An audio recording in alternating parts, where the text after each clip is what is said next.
Alright, what's up, you absolute legends? Welcome back to the channel, where we dive into games like Tomb Raider Legacy of Atlantis, and overanalyze every bit of mysterious shit we can find. Today we're talking about Lara Croft, ancient ruins, and probably some cursed artifact that should have stayed the fuck where it was. If you like exploration, danger, and making terrible decisions in dark caves, you're in the right place. I'm your host, your guide, and possibly your emotional support when things go sideways. We're breaking down everything from dinosaurs to Atlantean weirdness. And yes, there will be moments where we question what the hell is even happening. So grab your snacks, sit back, and prepare for some chaotic adventure vibes. Hit that subscribe button before a T-Rex shows up and ruins your day. Let's get into this shit. The upcoming Tomb Raider Legacy of Atlantis looks like it's shaping up to be a wild return to the roots of the franchise, but with modern storytelling layered on top of it. And honestly, that's exciting as fuck.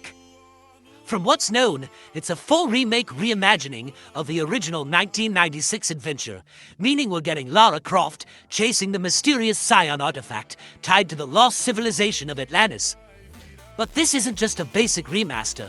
This shit is being rebuilt with Unreal Engine 5, which means the environments, lighting, and scale are going to hit way harder than anything the series has done before. Story-wise, the game will likely follow Lara across multiple iconic locations: Peru, Greece, Egypt, and eventually the lost Atlantean ruins, and that globe-trotting structure is classic Tomb Raider as fuck. But what's interesting is how the remake might expand on narrative depth.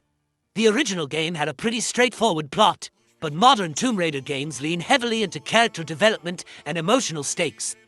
So there's a good chance we'll see more internal conflict in Lara, maybe questioning the morality of chasing dangerous relics, or dealing with the consequences of unleashing ancient shit that should have stayed buried.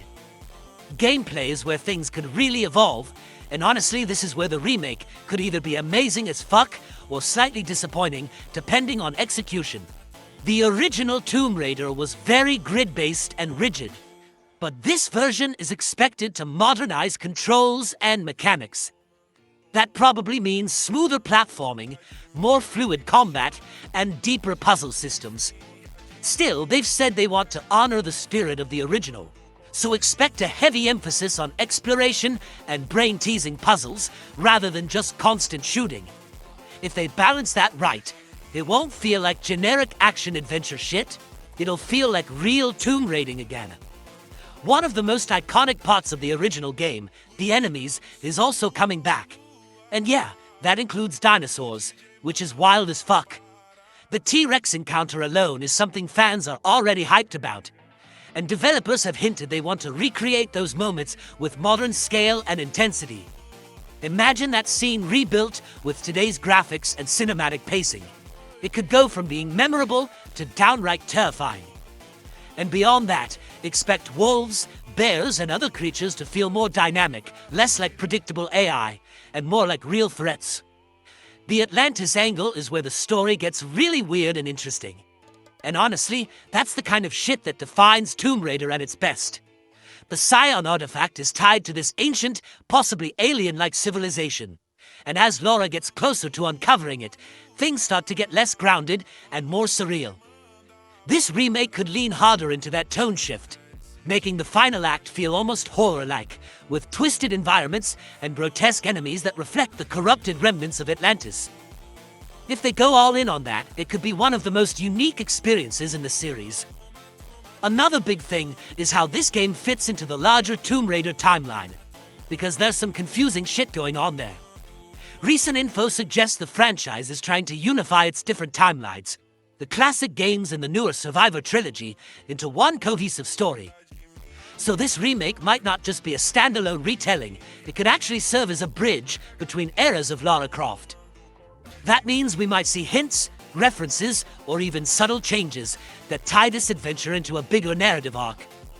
Visually, this game is probably going to be one of the most impressive entries in the series, and that's not an exaggeration as fuck. With Unreal Engine 5 powering it, environments are expected to feel massive and alive, from dense jungles to ancient ruins. Lighting, weather effects, and environmental storytelling could make exploration feel more immersive than ever. Instead of just running through levels, players might actually feel like they're uncovering forgotten history piece by piece, which is kind of the whole point of Tomb Raider.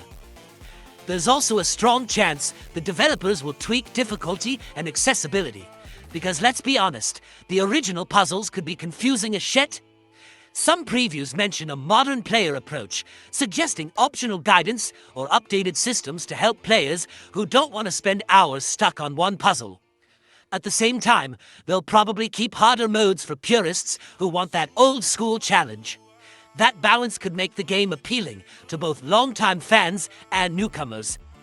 In terms of tone, this game might land somewhere between the darker, survival-heavy recent trilogy and the more adventurous, almost pulpy vibe of the original.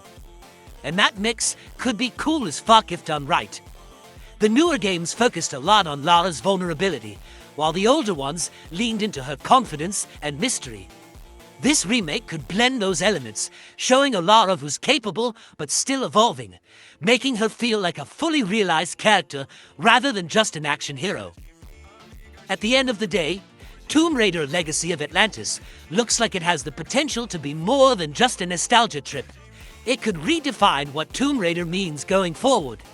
If they nail the balance between old-school exploration and modern gameplay, it'll be something special as fuck. But if they lean too far in either direction, too modern or too faithful, it could feel like missed potential. Either way, this shit is shaping up to be one of the most interesting releases in 2026, and definitely one worth keeping an eye on.